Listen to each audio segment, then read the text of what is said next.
Hey, everybody. Back. Yeah, that was quick. Welcome back. Oh my God. It's been a minute since we've been live. Yeah, That's, yeah. yeah. Well, I mean, technically we were live yesterday, but that was more of just testing out that shiny new microphone you got in the camera there. Yes. Ta-da. Yeah, Look at that.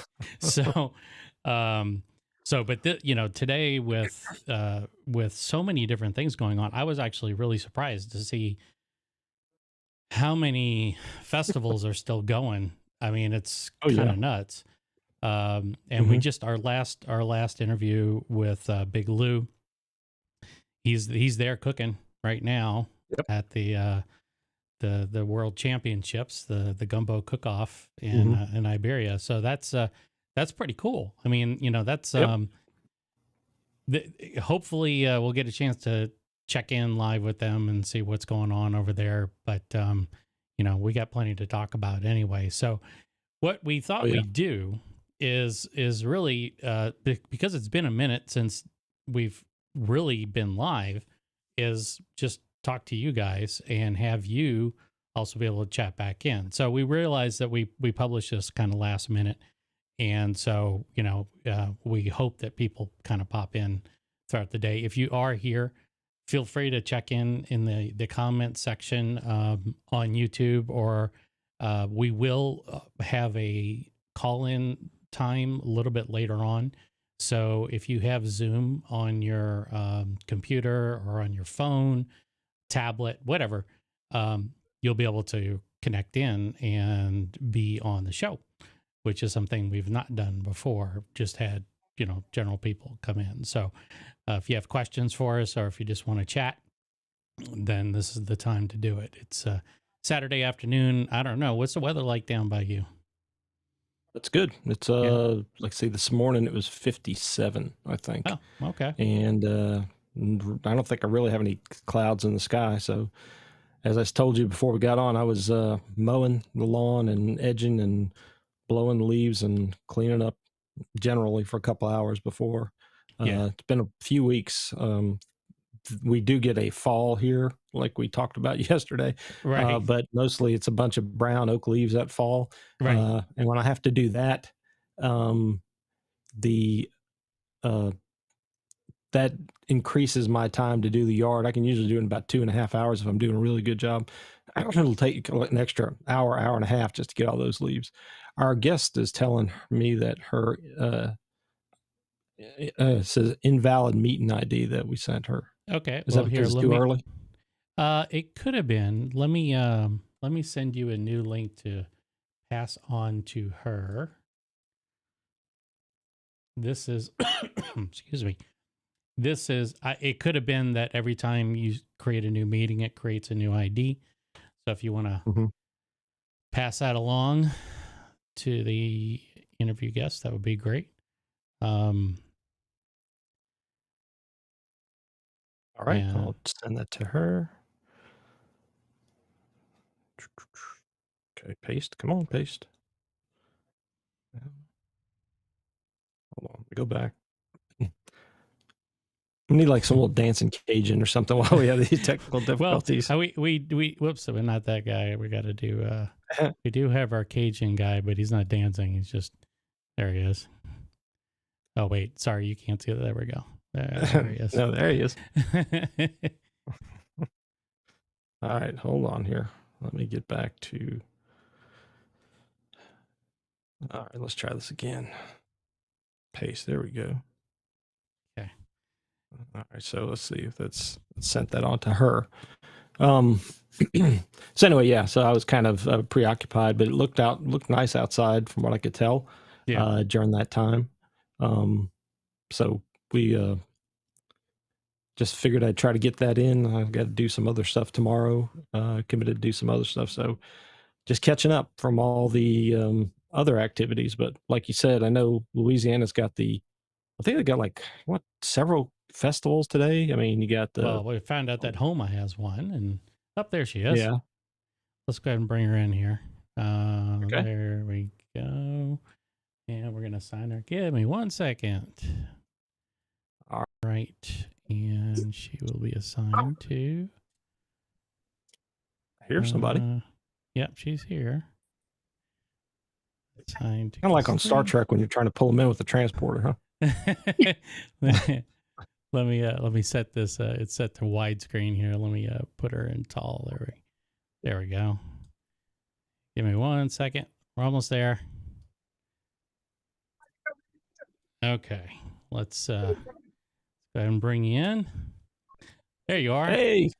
Hey, y'all. Hello. How's it going? We got It's Amber good. Landry How with y'all us. doing? Good. Good. So where are you at right now? So I am in New Iberia. We are downtown. They've got all the tents set up for the 34th World Championship Gumbo Cook-Off. Okay. Awesome. And are they cooking already? No. So No. today they have all the booths set up and they are doing kind of whatever they want. Right. And then they did the red bean cook-off and the youth gumbo cook-off today. But all of the real gumbo cook-off starts tomorrow. And I think it's over 70 teams that are cooking. Wow. Wow. Okay. 70 teams. That's a lot of tasting to do. I kind of, Yeah. So are you? I both envy and pity the judges, you know? They do So are break you it up. cooking or judging? I judged the youth gumbo today, and then that's the only judging I have to do. I've been roped into judging during the gumbo cook-off also, but I haven't done that one in a couple years. Okay. Okay. So I bet you're gonna keep yourself starved tonight so you can make room for all the gumbo tomorrow, huh? Yeah, that's going to be a lot. Yeah, right. My God. You know, and I usually do the red beans cook-off judging, and that one really fills you up. I bet. Yeah, I can't imagine that. Yeah. And you know what, David, I said I was going to eat before the show, and I didn't do it again. so That's on you. Yeah, I know that's on me. So Amber, why don't you tell us a little bit about yourself, since for our viewers to know who we're talking to and all. Yeah. Yeah. So my name's Amber Landry. My husband is Morgan Landry. We both graduated from the culinary program at Nicholls State University in Thibodaux. We live in Homa, Okay. so that's right outside Thibodaux. But I don't cook anymore. We just opened up a kitchen retail shop. So it's Louisiana focused, and we have a strong focus on seasoning blends, hot sauces, but then we carry kitchen tools, cookbooks, aprons, t-shirts, all the things. And I'll be taking over the majority of that because Morgan's about to open up a new restaurant in downtown Homa. Oh, wow. Y'all are busy. Yeah, super busy. And then, so I know that y'all had Curtis Louvier on the podcast recently. Yeah. Is that right? Yes. Yeah, that's right. That's Okay, right. so we met him probably about 8 years ago at a boucherie. I was hell-bent on getting to learn the backbone stew because that's the best part. Yep. Exactly. And so I just hung out by his pot the whole day and then started talking to him. And so he's the one who actually introduced us to this festival and started inviting us up here. And so this is probably the 7th or 8th time that we've come just because of him. Okay. Yeah, that's about the time I met Curtis was at the John Folse Boucherie in 2016. Okay. And that's the first time I had the backbone stew. And as we talked about in that episode, what an amazing dish that is. So it's my favorite. Oh yeah. And I gotta try that because yeah. he wasn't there this year, right? We missed out on that. No, he was. That's what he was saying. He was unable to attend. He had another event going on that weekend. Yeah, I think he overbooked himself. He's been staying really busy with catering. Yes. Yeah. He's. I mean, just look at his website. You see all the foods he makes, and it, like he said, you want to lick the screen when you're looking at it. Yes, that's the thing. I can't go to his Facebook page because every time I'm just like I can't. It's just I can't order this up here. So it kind of stinks for us, but for all the people that live in the area, it's great. I mean, he's always got extra of everything. So that's absolutely. And his food looks amazing. I Yeah. want to walk over to his tent so he can say hi. Yeah, that'd I'm be just great. Okay. hoping that it's not going to be too loud. We can manage. I yeah, was gonna we'll say your manage. husband's the concept for your husband's store sounds right up my alley. If I was out there, I'd probably visit y'all every weekend. Yeah, so if y'all are ever in town for Homa, definitely stop by. It's right there downtown, right off of Main Street. So it's a good location, hard to miss. Oh, maybe we can do a remote from there one day if you like you're doing now, and y'all can show us around. Yeah. Yeah, that would be great, actually. Yeah, you could, I mean, we don't even, I mean, as much as I want to go there, Yeah. you know, we could just have you zoom in and you could take us on a virtual tour of the store. That'd be great. Yeah, that would be fantastic. Yeah. Yeah. Well, we'll put that on the calendar. We'll get you Yeah. guys, on the show. Okay, yeah. So we can talk about that. That would be great. Yeah. So is So he, they is actually- he around? Is he close by, or where is he at? Yeah, I'm right across from the tent. Let me see if he's over there. I see his daughter and his granddaughter there. I know they're helping cook for tomorrow. They're doing, they smoked like 10 pounds of turkey necks, and they're doing that with like guineas and 4 different kinds of sausage, I think he said. I think that's for the mealy category. So they have 3 Mhm. categories. They do seafood, chicken, and sausage, and then mealy, which is kind of like the anything goes. Right. Okay. Yeah, he was But- telling us about all the guinea hens he bought. Yeah, he did. Oh my gosh, yeah. Yeah, I see him. I'm gonna pop over so he could say hi. Ernest! He probably doesn't know we're Got time to say hi unless you real quick? talking. There he is. Big Woo! Hey, y'all. Just finished eating pork belly. Oh, Talk to talk to man. my cardiologist Monday. Oh, man. Oh man. All well, right. you, Well, you that's look good. healthy. Yeah, I Let know. me get in the middle. You're Yeah, right. you're You're good. right there. You're there. You're good. There we are. How's everything going, Yeah, guys? It's going good. Good. How are you? Your episode's flying off the charts for us. We got a lot of views for the Yeah, last couple definitely of a weeks. lot of people interested. I hope it ends up turning up that there's a lot of people that come out for the cook off because of that episode. You know, it generates some interest for sure.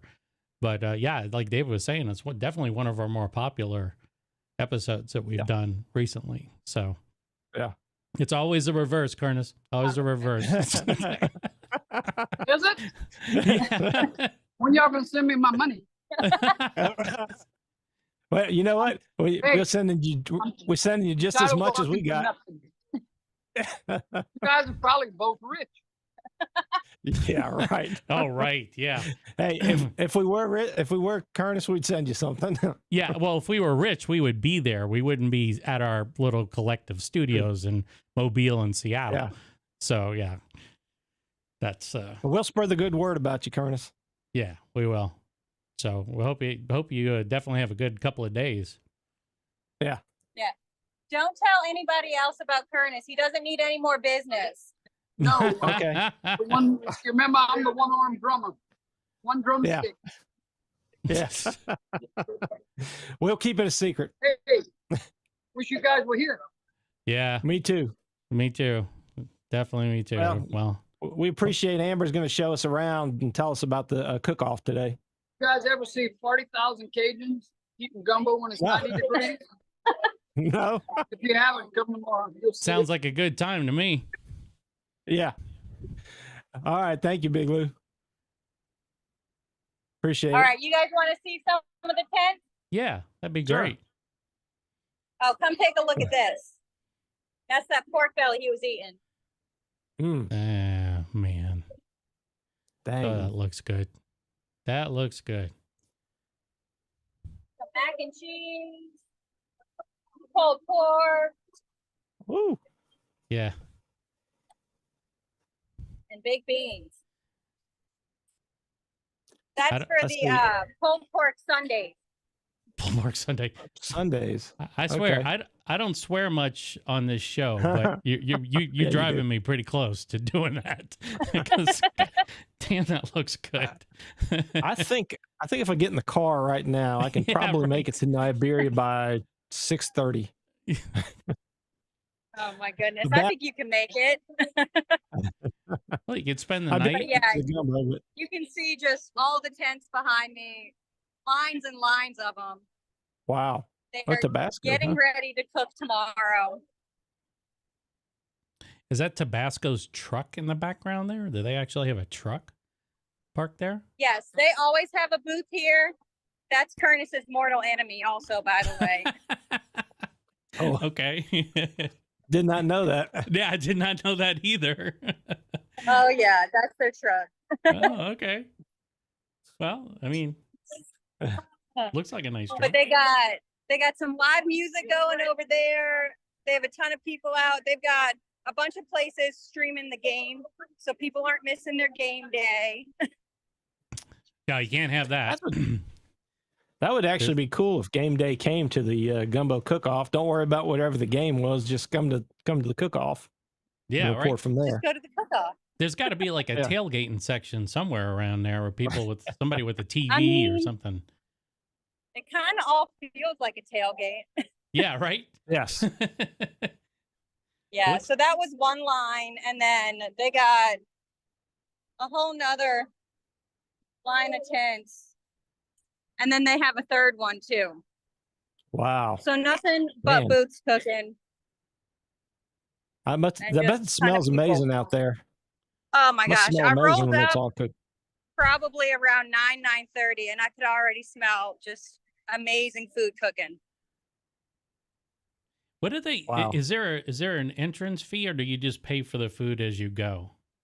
No, it's free entrance, and then they have the tickets. So anything that you want to get, it's tickets. You just have to go buy all your tickets. Gotcha. Okay. Okay. Yeah. That works out pretty well. Yeah. And then you just got to make sure you get in line in enough time before they run out of food. Yeah.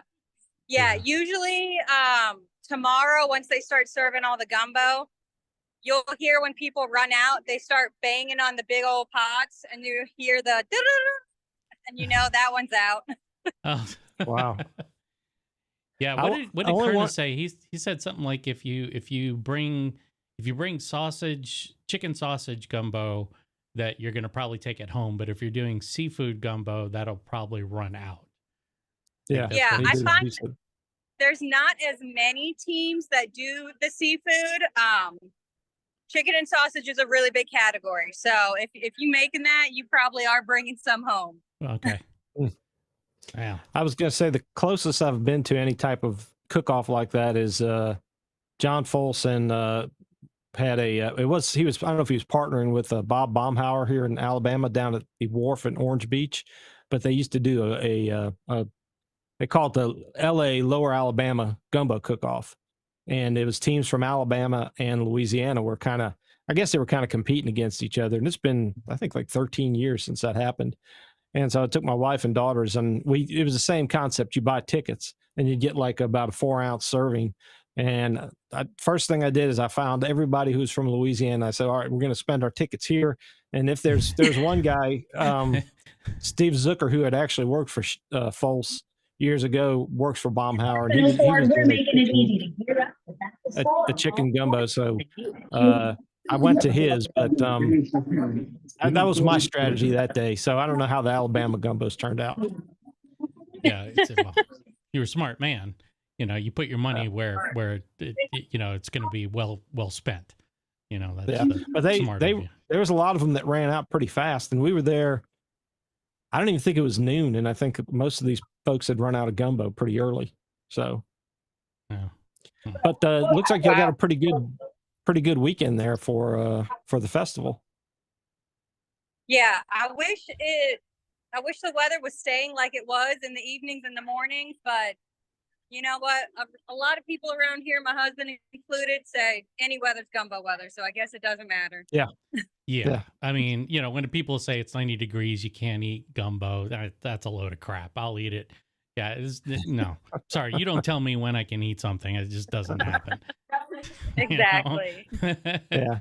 But So there's also a festival going on in Homa this weekend too, right?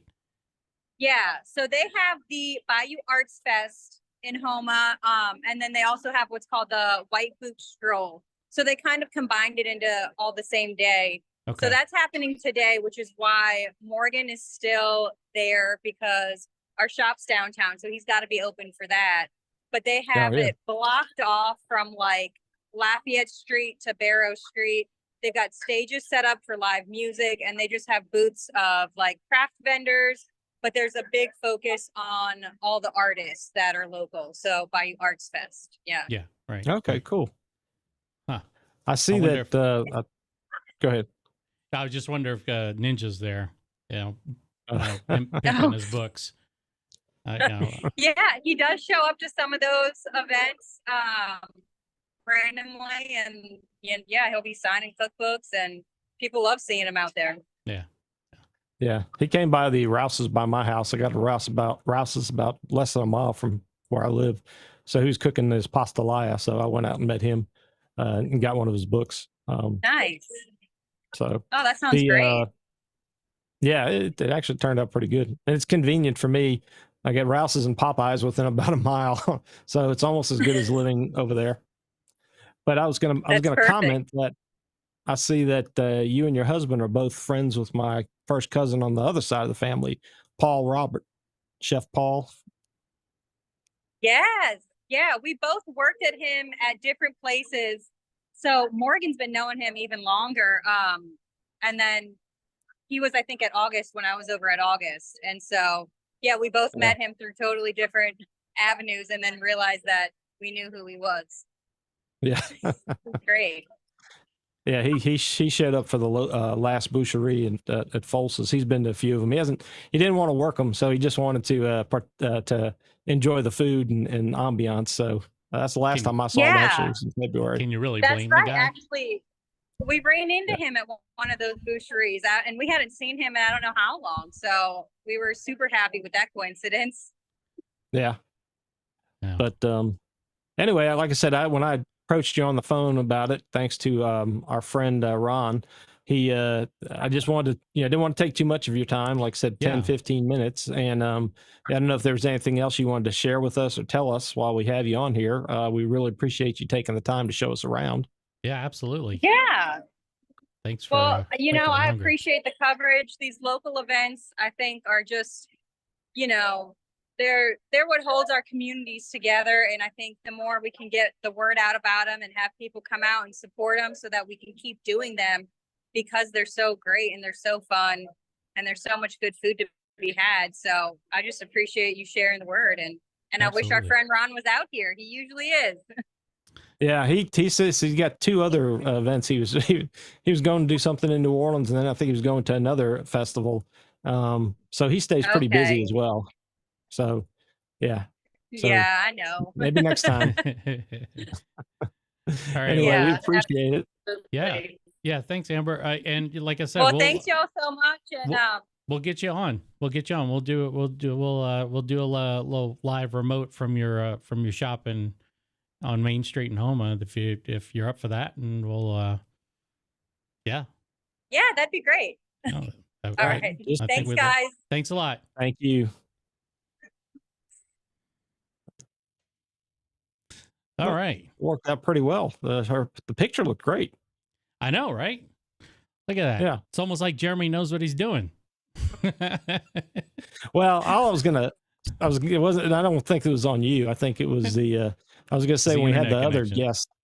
Yeah. Yeah. The last guest, I know, was a little more choppy, and I wasn't sure what they were going to have out there in New Iberia from the standpoint, but being right in the city, I'm sure they must have a pretty strong signal and all. Yeah. And it's really nice that we can do those kinds of things, because you never know. It used to be when we were growing up, doing live remotes from anywhere. They had to go up to the satellite and then come back down, and all that other stuff, and that was oh boy, the technology, what it enables us to do now is really killer. But Yeah, I mean I was just thinking about the big vans you'd see with the big satellites pointing yeah, up. with the big satellite. Just Yeah. Yeah. So Yeah, they still that's do that amazing. stuff though, but whatever. Yeah. Cool. Well, I in the spirit of the Gumbo Festival, I want to share this video that I just stumbled across. Of course, this is Chef Emerald that maybe at some point I hope to have him on the show. Hey. I know he's a busy man. Hey, yeah, we can do our wish list at the end of who we'd like to of who we want. we'll call them out. Yeah, right. So let me go ahead and put him on here, and let's see. Oops. There we go. Now he's gonna describe how he makes a roux, and how long he thinks it should take to make a roux. Okay. Lagasse here. I get asked time and time again about how is it to make a roux. Well, roux is very simple. Generally vegetable oil or canola oil and flour. If you're making something a little bit delicate, maybe like something with seafood, you could use butter and flour. A couple of keys to a great roux. First of all, it's the heat. What most people do is they jack the heat up so high that the roux has a tendency to burn. So you want to adjust your heat, first of all, to start it about medium. The next key, beside a great vessel, is wooden spoons. A wooden spoon, in my opinion, is crucial to make a great roux. Now we'll begin. Vegetable oil, and we'll just let that start getting a little hot, and we'll start to begin with flour.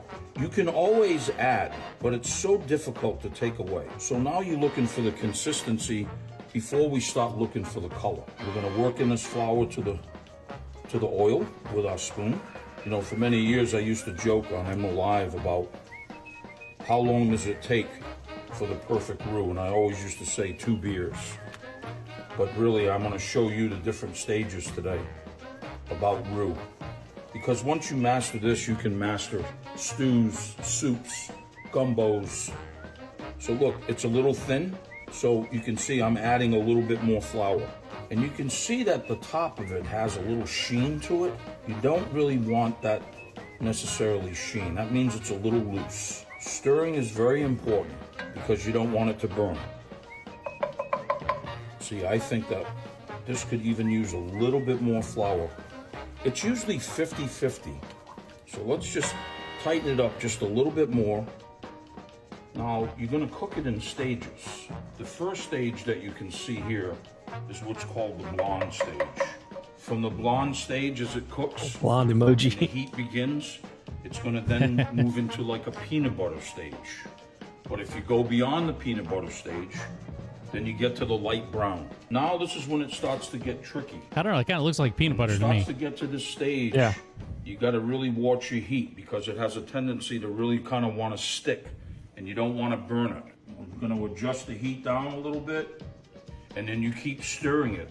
And once it comes from the light brown, it goes to a medium brown. Keep stirring it. Be patient. And from the medium brown, it goes to a chocolate brown. And you can really start to smell it when it gets to that stage. This is when I would add my Trinity. There you have it. You just might have mastered the roux. Because it's all about the roux, folks. All about the roux. But folks, remember, you gotta be patient. You gotta have a wooden spoon. And maybe you should have 2 beers. Hey, I'm gonna look at Gossy here. I get asked. Hang on a second. Ox. Oxed. I don't know. I don't know if Yeah. that's that New Jersey accent coming out or something. But it's, Yeah. So Well, what do you it's- think about that? I'm What's with- your thoughts on that? I like his stove setup and his pot. What I thought was interesting is that he versus our last guest, Curtis, when talking about making a roux, Emerald is talking about using a wooden spoon, which a lot of people do, and even our ninja friend out there has a wooden spoon, and we know Spuddy uses wooden spoons, but Big Lou switched over to the metal spoon because he had concerns of getting wood particles in his gumbos. or his backbone stews. So, Wood particles. yeah, we're burning the wood. I don't remember off that. of Was the that in our stove. interview with him, or I thought it was. I don't recall. I don't recall. That's the first time I feel like I've heard that. Yeah. But you know, okay, sure. I don't know. Like, there's one guy I watch, Uncle Roger on YouTube. He always talks about don't use a metal spoon in a nonstick pan, and you know, Oh, yeah. that's obvious, No. right?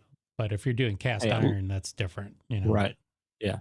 And that's usually obviously what Lou does is he's got a big, at least when I've been around him, he's used the big black iron, cast iron. And I Right. think I've seen maybe some of the, what's the other one? Magnolite, the aluminum. Yeah, I think, yes. Well, excuse me, both them and, what's the other one? Allclad. Allclad does, I believe it's those aluminum. those pots like that. I think so. Or they might do stainless. Anyway, it doesn't matter. But yeah, there's, you know, those, we have the Le Creuset, you know, pots that are the ceramic coated, iron pots, and they work really well. Matter of fact, we do all of our gumbos in them. Yeah, Astrid got one just recently, and from my mom, and we've been using it, and I like it. And I've got my eye on one that I've seen at Rouse's, but it's kind of probably a little too much of a splurge. It's a beautiful purple color on the outside with gold embossed letters. Hadn't seen it in Alabama to buy, but I have seen it at the Slidell Rouse's. I think Kevin Belton uses it on his cooking show some too. Oh, so, so maybe one day when I have, you know, extra space, really, first of all, I probably got about 3 or 4 pots that I can make gumbo in right now anyway. And they all are pretty good size. So I really don't need another one that big at this point. Well, yeah, you never have too many nice cookware, as Chef Lagasse says. So actually, you know, along those lines, we have seen that our friend Marcel Bienvenu, she finally re-released her book. Well, not finally. She said it was going to be October. But she did release her book. Who's Your Mama? Wait, Who's Your Mama? Are You Catholic? And Can You Make a Roux? That's it, right? That's right. That's okay, I got to get those in the right order because I inevitably screw it up. But so the Brennan family just held a reception for her for the re-release of the book, and the Brennan family, of course, are the ones that own Brennan's and Commander's Palace, and well known in the restaurant industry. Specifically at Commander's with T. Martin and Lally Brennan, who took over after Ella Brennan passed. Right. So, and actually, we as a what do you want to call it, a public thank you. They actually invited us to the event. We had an opportunity, if we would have been in the area, to attend this private party for Chef Marcel. And I saw some pictures from it, and it looked pretty good. And they had some people that I know we would have enjoyed meeting. But I appreciate that we got the invite because nobody had to do that, and so we really are thankful for that. Yeah, I mean, that was very, very nice of them to invite us. You know, as far as this is one of the downsides of, you know, even though we can do everything remotely.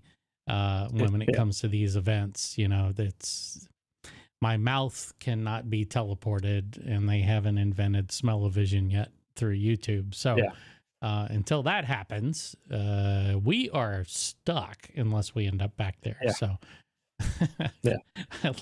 I love Kernis's comment when are you sending me my money? It's like right. As soon as we get our first major sponsor, you interested, Lou? So, okay.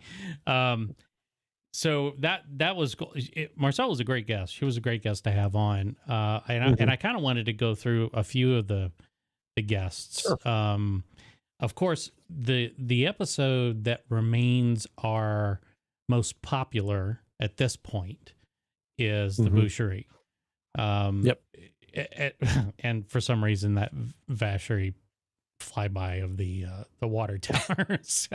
I have no idea why that's so popular, but if you look at the demographics of where people are looking at it from, it has nothing to do with anything Cajun. It's just people. I guess there's a following of water tower people out there. I have no idea. I have no idea, but it's got thousands of views, and I'm going. I just put that up there for fun. I didn't have any clue. Well, But of I course, used it. yeah, you did use it. You're right. You did, and we'll get to that one. But we had Yeah. we had this. Let me go over here, and we had this episode here where, of course, we're at White Oak, and just all of the the fun. Let me turn this down. I don't want this blasting.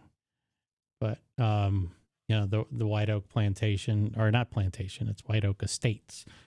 And this was the morning. I think this is the morning. Oh, it was the day before, maybe. I think it was the day before. Yeah. Yeah, I took this video, and and that drone, I mean, does some amazing. Like I said, I'd been there, I don't know, 6 or 7 times, and you were able to capture a lot of views that we normally don't get to see. There's the Right. purple there, and so that was that just gave you so many. This was like a cool shot that you did there. I mean, they were all very good. You did a lot of good jobs with all that, and it was fun to see everybody get so involved in this process. From this, I probably should have put something at the beginning, because I think there are a couple of people I showed this video to, and they would get to this part and they're like, "Oh, gross." I'm like, well, this is part of the process. So, the meat doesn't just magically appear. So, but seeing, like there's Vance, and he's doing his sausages, and of course you're doing the boudin. And there's Ron, who helped us get Amber actually today. Yep. And of course I had the gator, and that was, I actually never got a chance to taste that. I don't think I did the hot cheese. I don't think I did either. I didn't eat anything. I don't. What the hell was I thinking? Look, folks. One of the things that I didn't do, and I don't know why, I didn't eat at this thing. I had the ability to eat. I didn't eat a damn thing the entire day. With all this food being made around me, I didn't eat. So what do we do afterwards? We went to a restaurant, a seafood restaurant, because I wanted boiled shrimp, and then they weren't doing boiled shrimp when we got there. Chef wasn't there that night, apparently. Yeah, apparently not. But this was fun. It was fun to goof off with the drone and stuff, and and have just seeing everybody there. It was such great participation by all the people that came in, whether they were just eating, or there's Dan Ling and just getting ready for the presentation, and just all of the in your defense, as far as not eating, I mean, as I stayed busy cooking, you were out filming all kind of stuff, and so you're so focused on all of that I think you just, by the time all this was ready, I think you just exhausted and just needed to just kind of chill out a bit. Yeah, I was. I mean, because my focus was to capture, like this, like people eating, right? And as much as it smelled really, really freaking good, it was, hey, I know that guy. And it was. Did you have some of this pork that came off the carcass? Was it good? I'm assuming it's very good. It melts in your mouth. Good.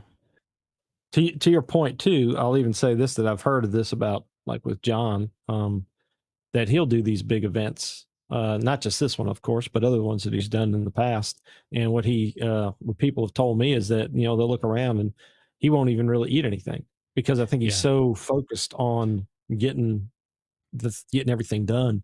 And then at the end, he might grab a little something once it's all over. But Yeah.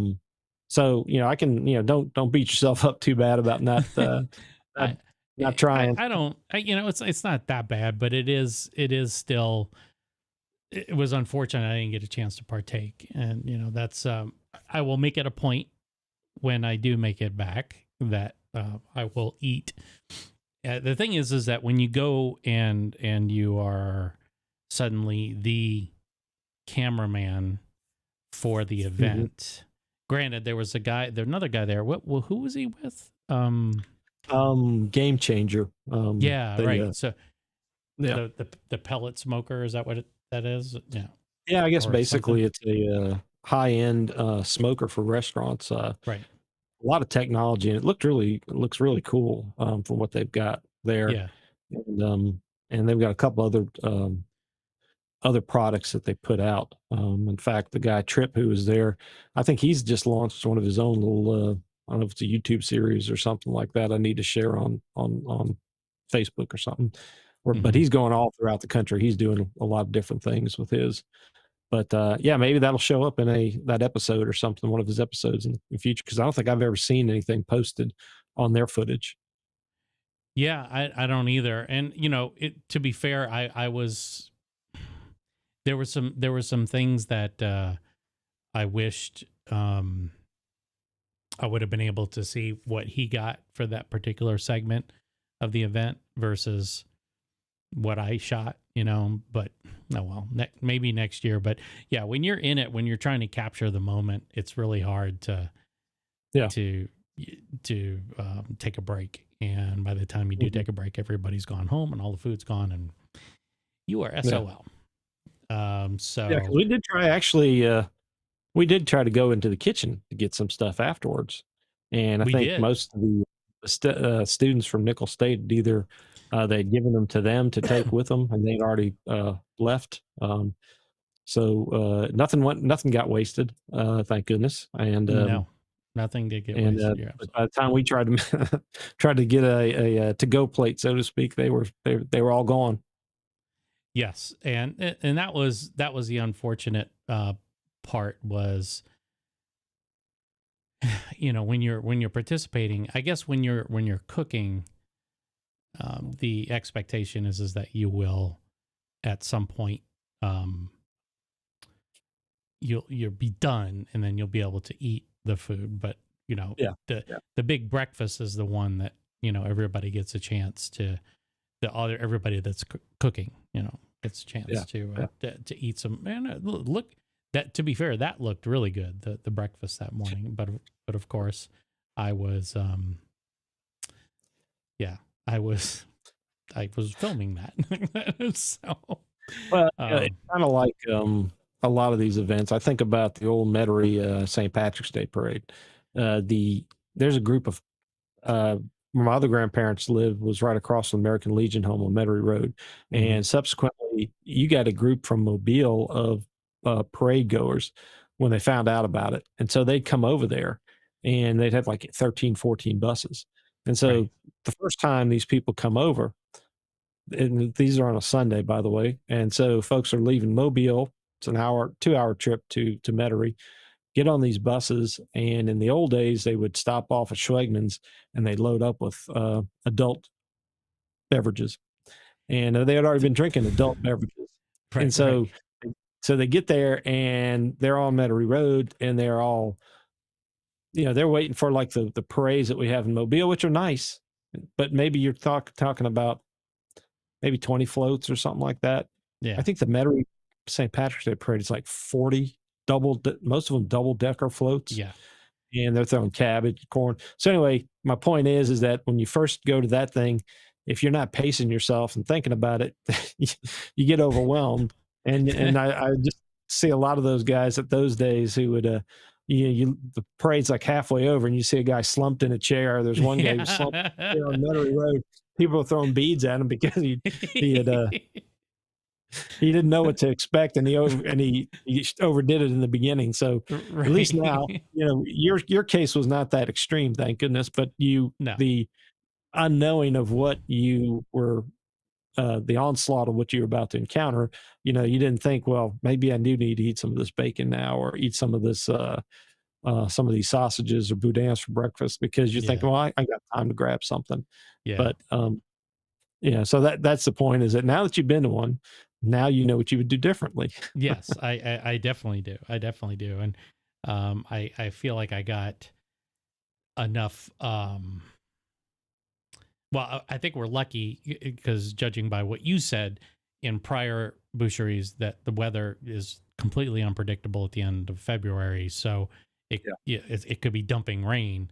So I got a lot of great exterior shots. So in the event that, let's say, next year it is dumping rain again, I can just focus on what's going on underneath the tent.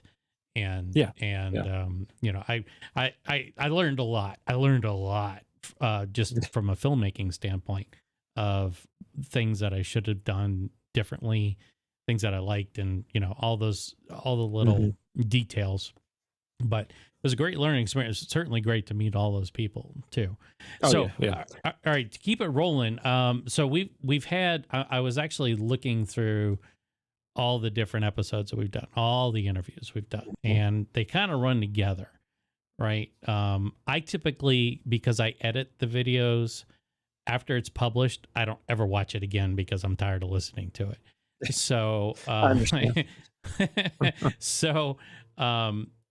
But for you, can you think of specific interviews or moments in interviews where it was enlightening, or it was something that you enjoyed?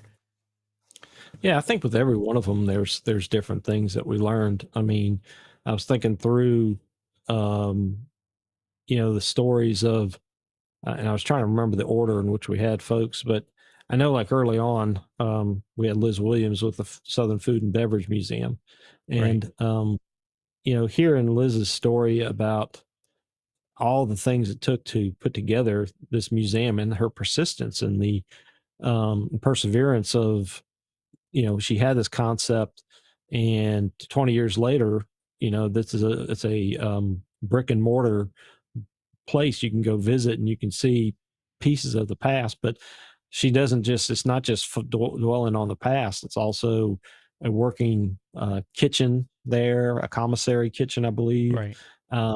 They're teaching people from all over about the different aspects. She's into podcasting. She's got a bunch of different things. So she, and this is kind of her second career. I mean, I don't think she started a lot of that until maybe she was retired or in her early to mid 50s.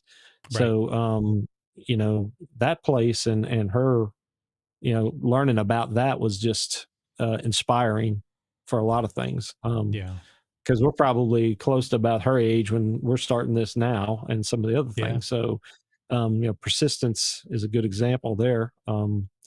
With Chef Jeremy Langlois at Holmes House, we learned about, I mean, the guy just has a joy for cooking, and and his take on how he gets inspired by the different foods to create. And I mean, he's been doing, I can't remember how long he's been. I know he did a couple stints at Homeless House, but I mean, he started when he's 16, and I think he's maybe just a little over 40. So he's been doing it 30 years now.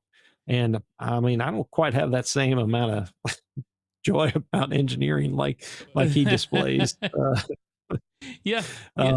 That's actually a really good point.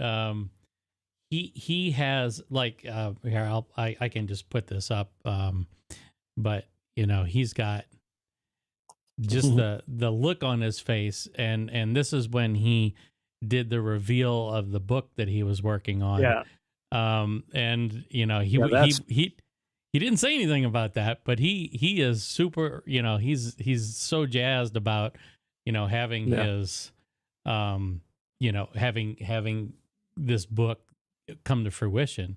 And and I'm excited for him. I really am, because I think that's really, that's super cool that he was into that stuff.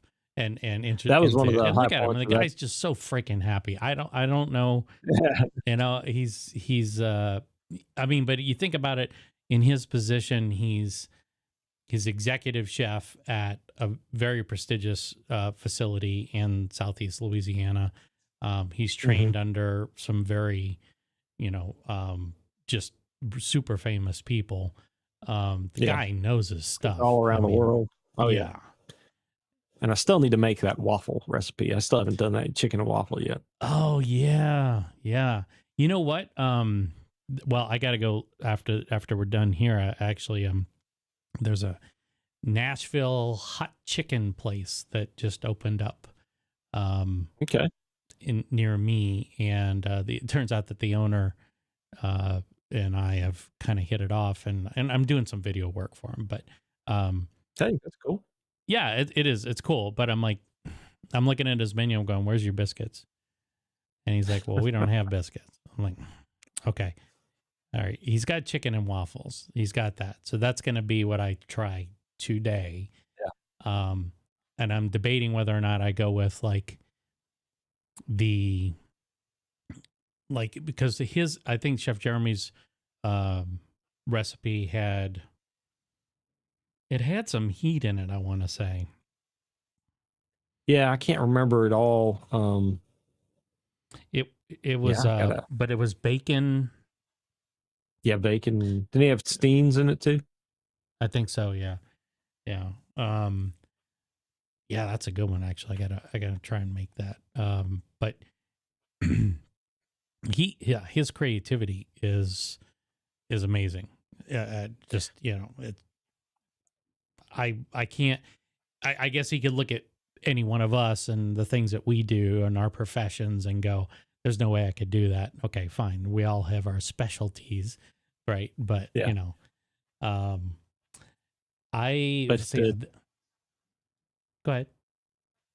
No, I was going to just say I was thinking about the other some of the other guests we had. I mean, I know we had one of the ones I think that was pretty enlightening too was to have Glenn Petrie's take on Cajuns in cinema or media or wherever you want to call it, because of the fact that you and I think had a certain view and cringe on the accents or disdain when somebody doesn't seem to do a very believable rendition.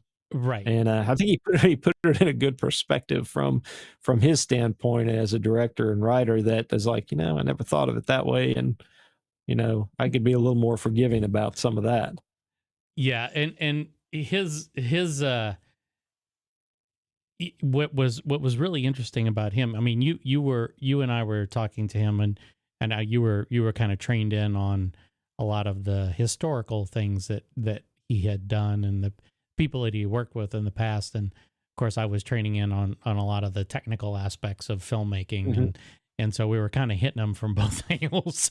And he, you know, it was just kind of like, you know, I remember when I said, "Well, how did you pick the film stock?" And he's like, "Well, this is whatever I could afford." It was quite simply, this is what I could afford. And, you know, he had that whole story about the black and white. He had the black and white, and how that they had to wait for like a bank robbery before they could process the black and white film stock, because everybody had switched off to color and the processing labs weren't going to do black and white developing anymore. So yeah, he was a fun guy to talk to, and actually completely I don't know what I was shaking my head at there. It must have been something about food. I think it was more food. It's probably about Dennis Quaid and his accent or something in the Big Easy. Yeah. By the way, I started watching it. It's on Prime right now, free, and started watching it again. And and I'm like, man, that was I've only gotten back to the part where they're just I'm probably only the first 20 minutes in, and I'm still looking for a good accent to say, "Oh, there's one. There's a real one." But it's nope. they don't exist. Unfortunately, that movie was just I remember just locally everybody was so excited about it coming out because it was like finally a big, Hollywood budget style film was being produced in New Orleans. And what a letdown. What a letdown. I mean, it's like, go ahead. there's a guy, I don't know the actor's name, but I think they were at Tipitina's is where we were supposed to be. And the guy was obviously, he was the actor who was on one of the, I'm sure you never watched Hee Haw, but if you ever watched Hee Haw, there was one of That was a long time younger, ago. yeah, one of the younger, chubbier guys, and he was young then, but he was basically a knockoff of Chef Paul Prudhomme without the beard. And in fact, he was even called Chef Paul in the movie, and he was trying to let I think Remy's the name of Dennis Quaid's character, and Ellen Barkin's investigating for police. What is it called? Not brutality, but police corruption. And Right. so She goes was in like to get internal affairs or something, right? right. Yeah. Yeah. So she's trying to get so Dennis Quaid's trying to play it off like, oh, give me the check. And Paul's like, oh, yeah, yeah, what are you talking about? Give me the check type of thing, just so she doesn't get suspect. And anyway, it was just kind of. It's painful to watch.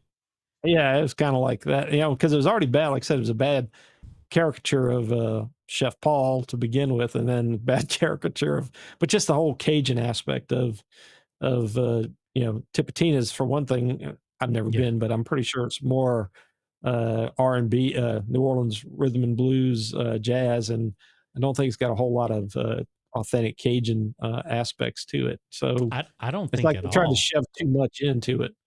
Yeah. into Well, places. that's common. I mean, there's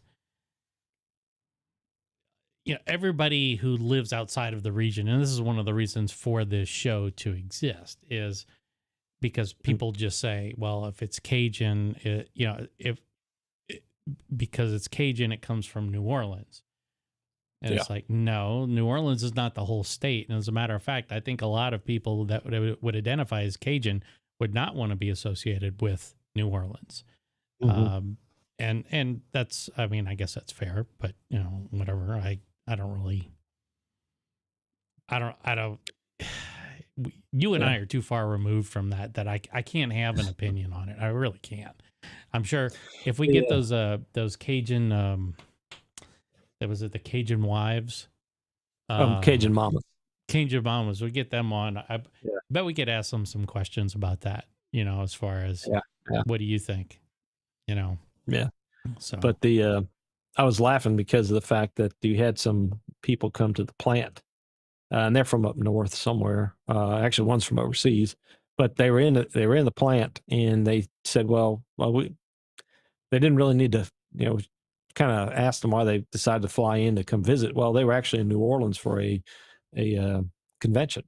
mm-hmm. And so one of the guys was saying, so at one point in the break, I asked, well, would y'all eat any place? Where'd y'all eat at? Any place good? And the one guy, he couldn't remember or his pronunciation when he said it. I didn't really quite catch it at first, but it was Cochon from Donald Link. And it's a meat-centric restaurant and / deli thing, which I haven't been to, but my mother-in-law's been there, and she's talked about how good it is. But I was laughing because of the fact that they had a client with them, and they took them out to lunch, and this woman apparently was vegetarian, and so they took her to a very man, it's poor it's guy's hard not to be, knowing there. It's hard to be a vegetarian in especially in Acadiana. It's yeah.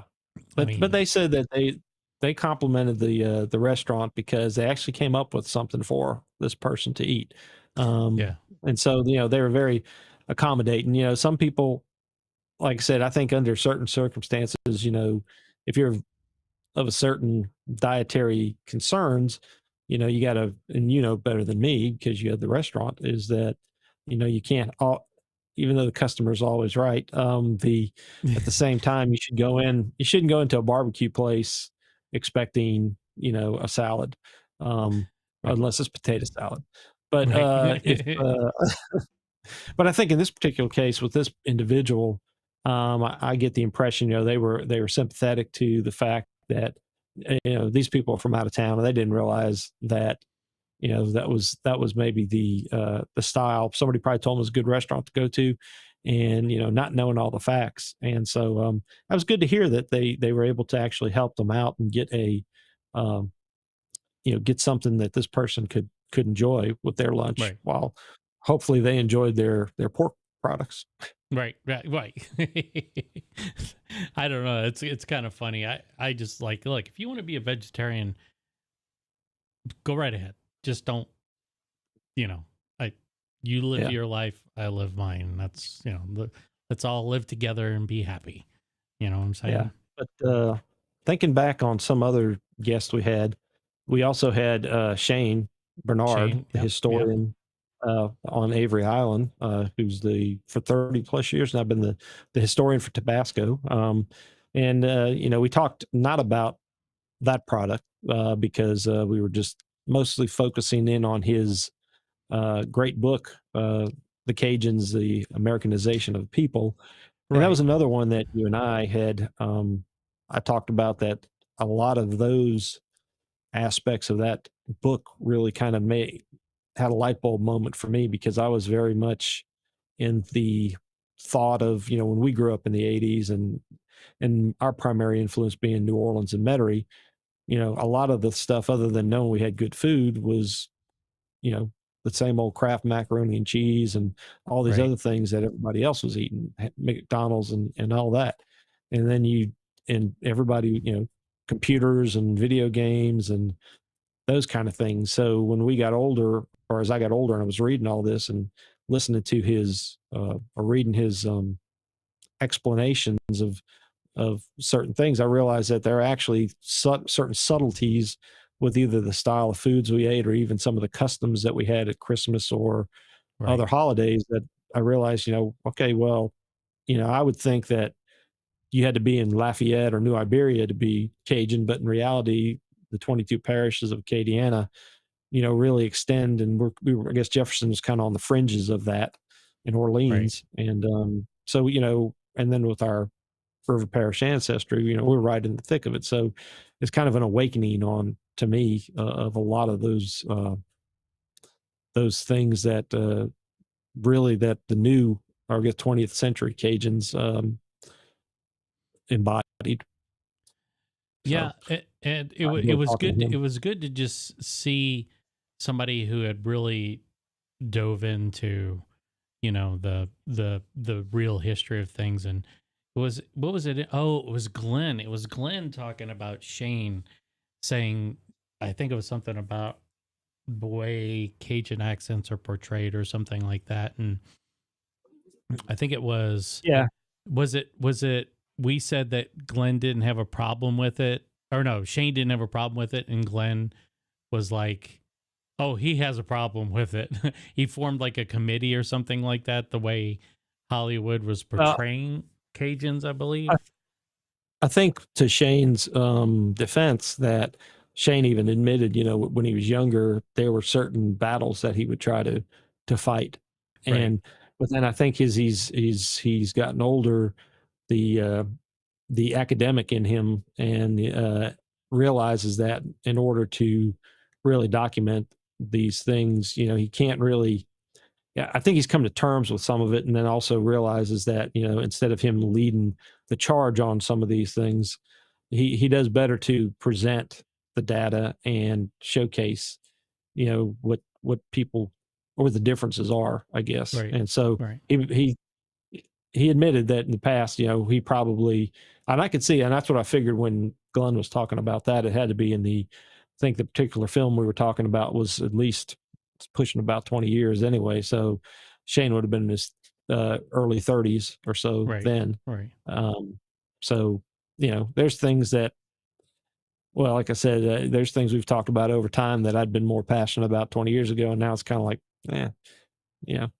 if the Saints screw up the game, Yeah. Wow. See, this is the thing, is that because I don't partake anymore, I tend to be a little bit more even keeled and level headed during a Saints game.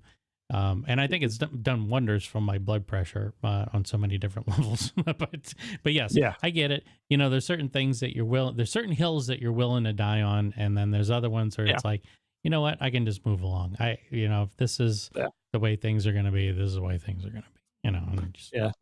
And I think that's, going back to, one of your questions about the moments from these interviews is that, having Shane's perspective of 30 years on things that he's been very passionate about, and Glenn as well.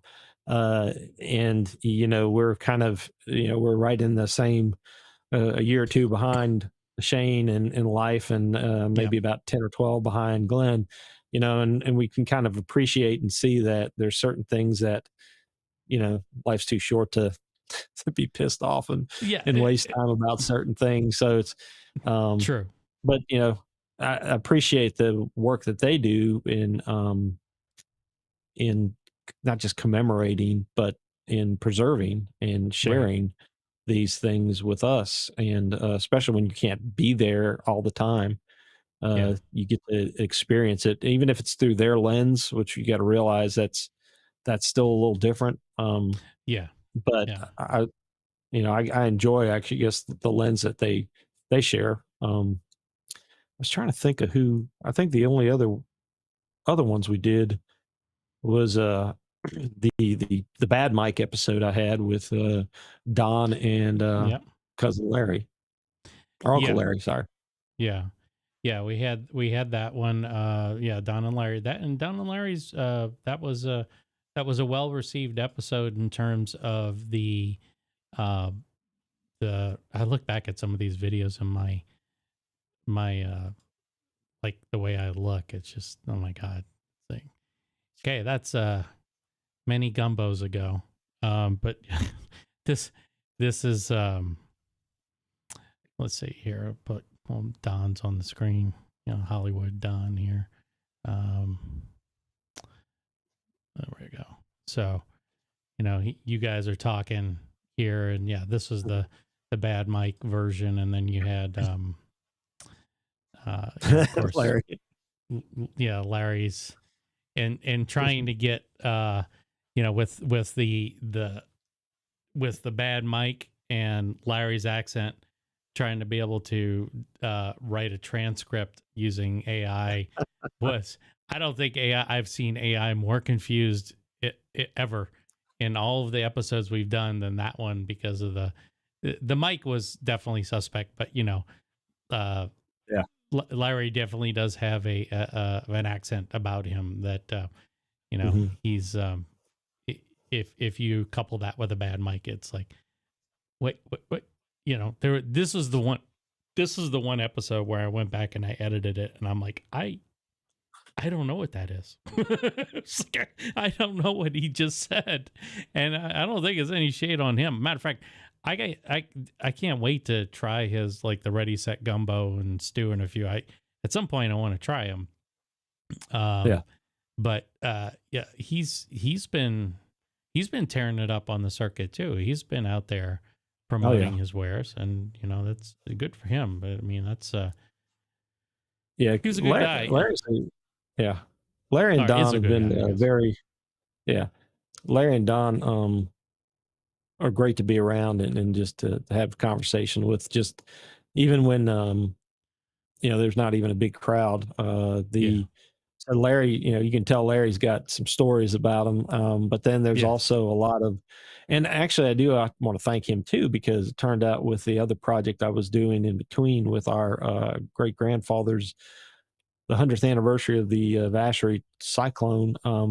It turned out that doing a mass and everything, and as on that day that was filmed, I was mentioning to Larry what I was going to be doing. And turns out there was another event, I guess a Eucharistic adoration. They went from, I think, Baton Rouge to New Orleans down the river. And he was participating in that. And he was sharing that with Father Vincent Dufresne over on the convent, I think, St. Michael's. Father Vincent was excited to hear about what we were doing, because of the fact that his dad and grandfather actually was at the fair when the cyclone hit. And so he wanted to end up participating and volunteered to actually do the mass for us, Right. which I didn't reach out to him because he was on the other side and I heard he was retired. So Larry helped out in that way, just by mentioning it. And then he got me in contact with Father Vincent. And there's old Spuddy there too. And there's Spuddy, yeah. Yeah. And Spuddy was a good one from that was the beginning of the year. That was in the beginning of the new at the year. beginning of the year, yeah. Yeah. Yeah. And it was because So, of our episode that we did together that it was complete crap because of his internet connection. That now he has a really good internet connection, but now he's gotten away from doing the live shows. And so, you got to catch Spuddy at the right time. Yeah. And Spuddy was involved with the other thing too, because for the Vachery memorial, because he actually cooked jambalaya and white beans for those in attendance. Right. So I got to catch up with him in person as well this year. So I've been able to catch up with some of my my virtual buddies in real life, as Father Vincent and Deacon Glenn there in the cemetery. Yep. So let's talk about this real quick, because I don't think a lot of people who are not part of our family know what you're involved in, or what you were. Well, you're still involved in it, but what you spent the better part of a year organizing. And this is a memorial for a 100-year memorial for the victims of the cyclone that hit Vachery back in 1914, I guess. And 24. And that was what was what? August 24th, 1924. 1924. Yeah. Sorry, that's not 1914's 110 years. So you took it upon yourself to organize this event, and you brought together quite a few people from around the country, people that were family members, descendants of the people that perished in the cyclone. So this was something that I know was near and dear to your heart to see it through, and you did it, which was amazing. I mean, it was an amazing accomplishment in and of itself, just getting all these people to come together. But then you also produced I would call it a feature-length film documenting the whole history of the victims and the events, and then the aftermath. Yeah. And that was quite spectacular. And it was, you did a great job. I mean, I know that that's something that eventually you want to publish, but the people that have seen it, the close relatives and and descendants of the people that perished, you're responsible for bringing this group of people together, which was, like I said, it's an amazing feat, and it's not over. And you can talk about the marker, but just, I'll let you just kind of briefly talk about what you did and what this day is that we're looking at on the screen. Yeah. So this is actually from the Blessing of the Graves. So the background is that our grandfather's dad, when our grandfather was 16 or 17, there was a church fair in Vachery at St. Philip Catholic Church, and that's the family church. And there was a new church, relatively speaking. It was about 3 years old, just been built. And so one of the things that they would do is to raise funds is they would have church fairs. And the entertainment back in the day, there was very little radio, obviously no television, definitely no internet, Wi-Fi, and Vachery didn't have much other than maybe some basically like gasoline generators that you could use maybe to do a couple incandescent lights, no running water. So they would do these fairs, and the fairs were done in the evenings, and they would have food and a lot of performances by the younger people, the kids and all that. And it was a way of raising funds. So in this particular case, the Vachery, this was August 24th, and it had been basically a drought for a year or so. So it was hot. I mean, it was like hitting 100 degrees.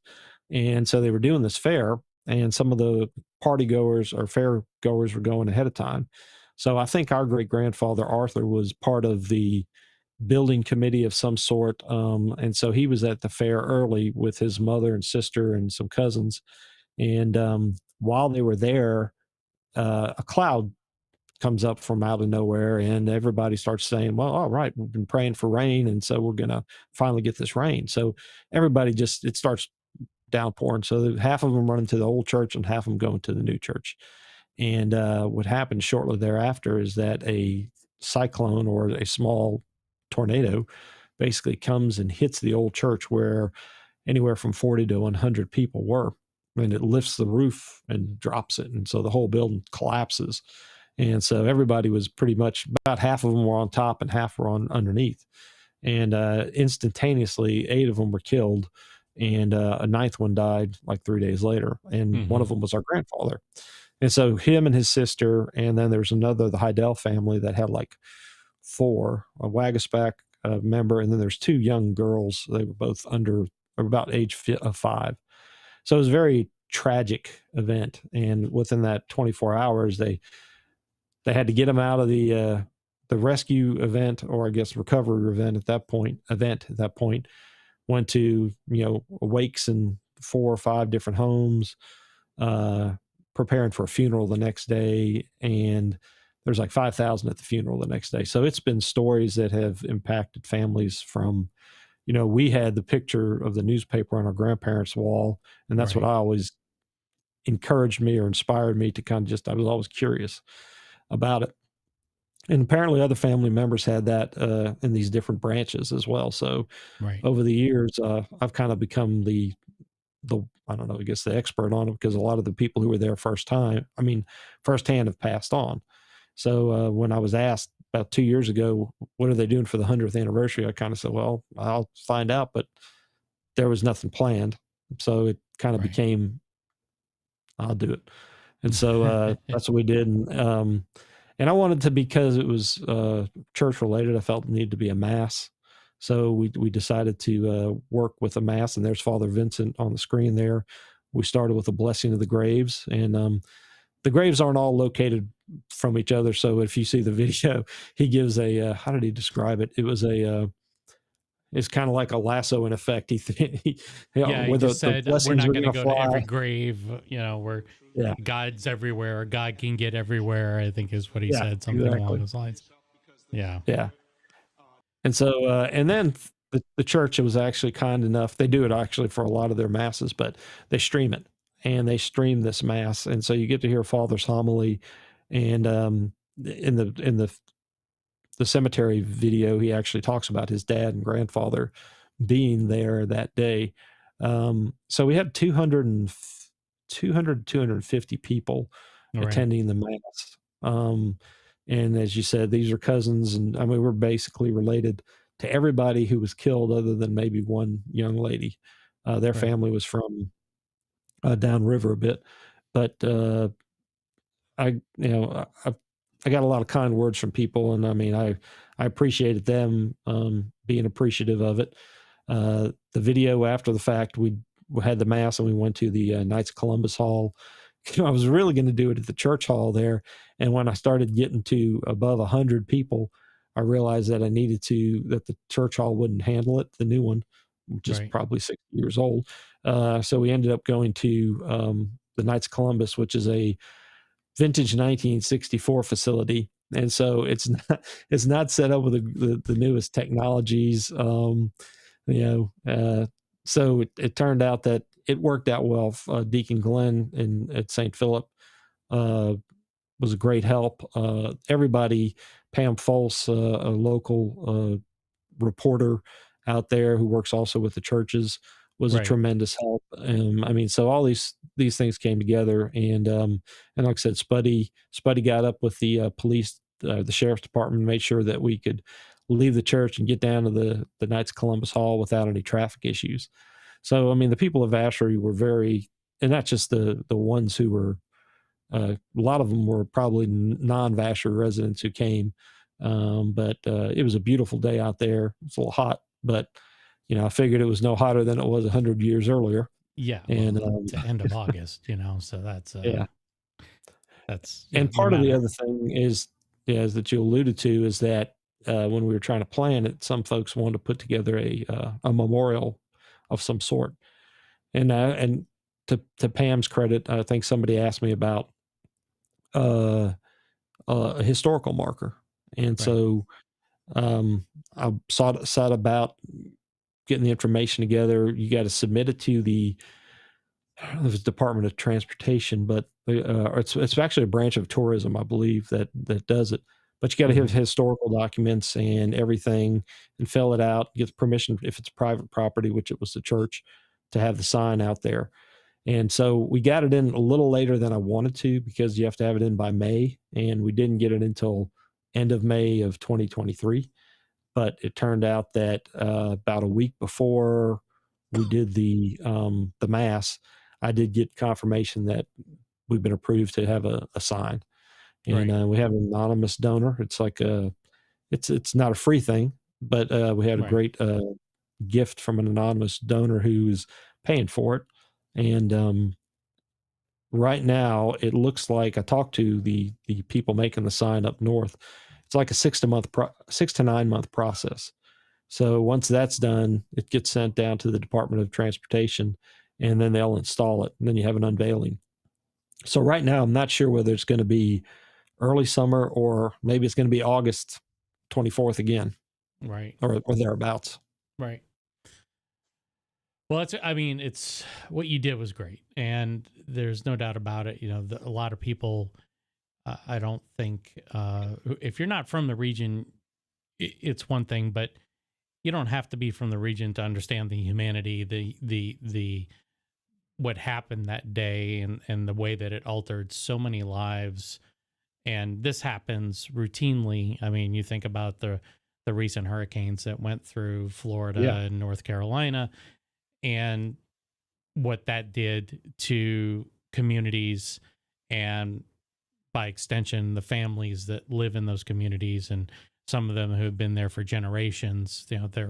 Their grandchildren, great grandchildren will be talking about this hurricane, just like we still talk about Betsy and Camille to an extent. And for us, probably the freshest is Katrina, what it did to New Orleans. But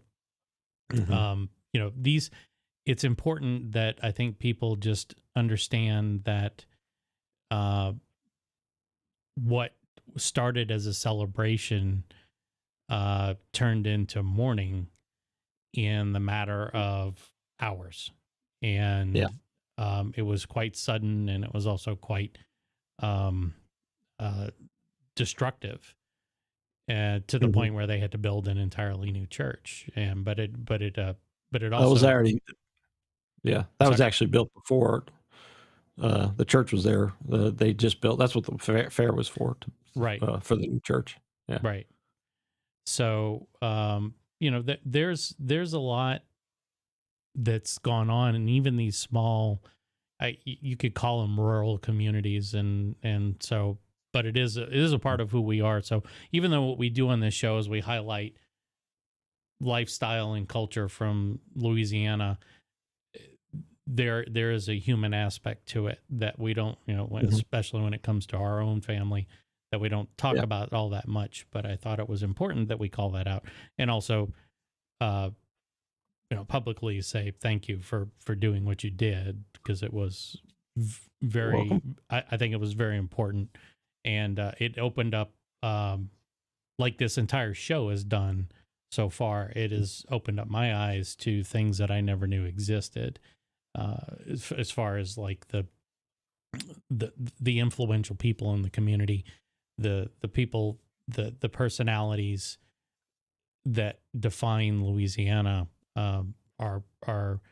We've been able to really get to know a lot of great people as a result of that, of this show, and I'm excited about that. Regardless of if this touches a few hundred people over the course of the show's duration, then it's a few hundred more people than would never have gotten to realize this information. So it's been good. So I wanted to, because we're at an hour and a half at this point. I wanted to, because you know how we get. We'll talk forever, and there is the LSU game not too far from now. Yeah. But I did want to talk about the future, as far as what we're doing here. And the way I see it is that we you and I have had an opportunity to meet through these interviews some really great people, and like I said, influential people in the community, in the culture, and I think at least from what I can tell through our communications, that's going to continue to be the plan moving forward. And is that is because I think it's important. I mean, it's just as much as we learn. I think everybody who's watched these episodes knows that, or learned something that maybe they didn't know before. So, we're hoping to share the, I don't want to say the more realistic aspects, because sometimes things get into a big media coding of perception of what the region and the areas are like right. the Big Easy does.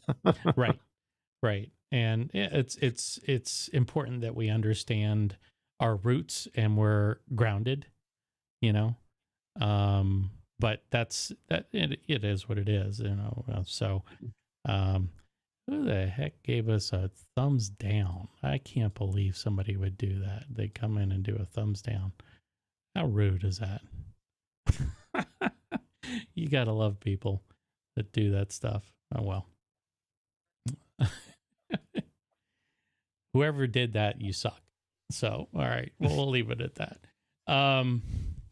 So yeah, we're gonna keep it going, and I'm looking forward to doing some more shows, and as we tell everybody that if you have the opportunity to, please send us through YouTube or through our Facebook page suggestions of people that you either have a direct connection with, or even if you don't, maybe we can get a connection with, as far as the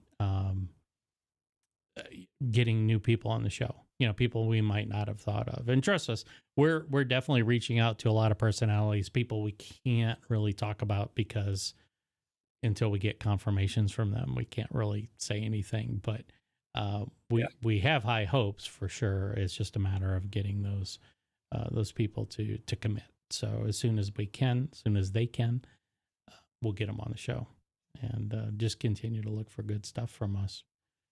So, but like you said, would be interesting. We both have, I guess, our wish list of folks that some of them we're working on right now, but would like to hear who folks would like us to talk to, because there's got to be a lot of interesting folks that you and I aren't even aware of.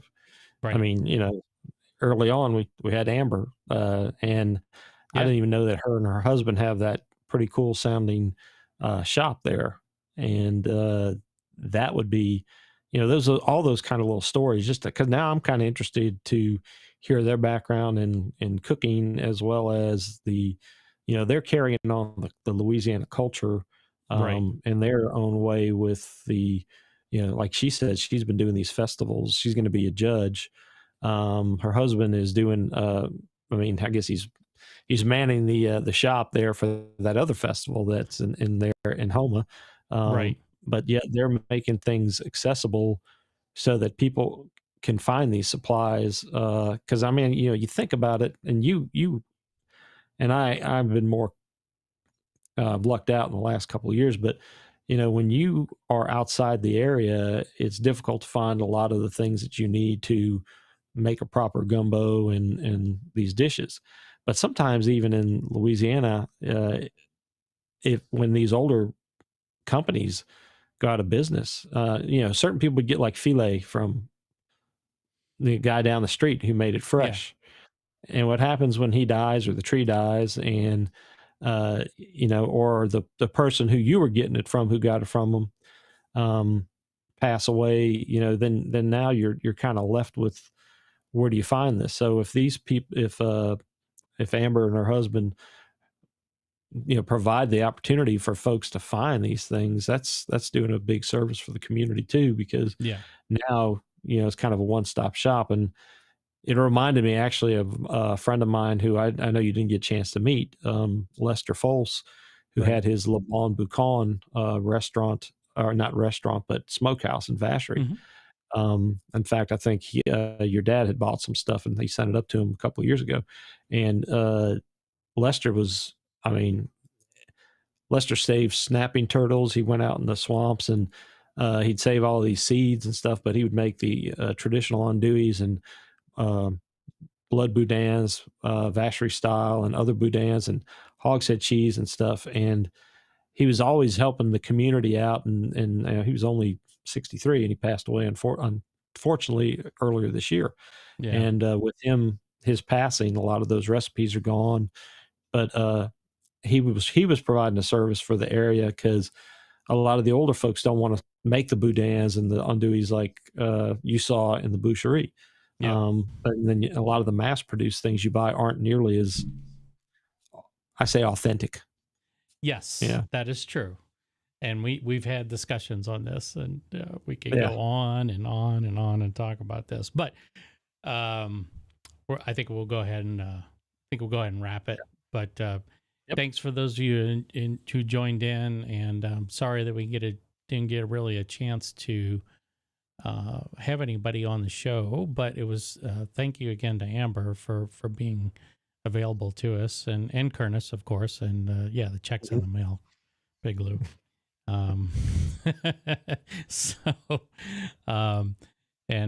just go ahead and wrap it, and look for new episodes coming soon, very, very soon. We'll put the screws to folks. Okay. Be on the show. No, just joking. All right, folks, you guys take care. Thank y'all. Go Tigers. Go Tigers. Bye.